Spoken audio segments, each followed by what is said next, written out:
Tari ini terinspirasi dari adat tradisi Melayu, salah satunya itu yaitu menggantung untuk mempercantik atau memperindah rumah mempelai wanita.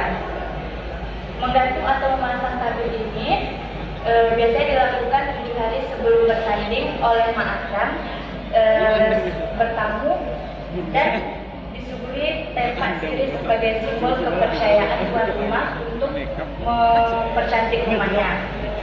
Kemudian Mak Andam akan memulai menepuk tepung tawar di berbagai tempat yang akan dipasang dan barulah proses menggantung ini bisa dilaksanakan. Dari proses adat inilah garapan tari menggantung bisa dibuat berdasarkan dari gerak lenggang, inang sebagai dasar gerak dan dikembangkan sesuai kebutuhan garapan.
Dengan rapi.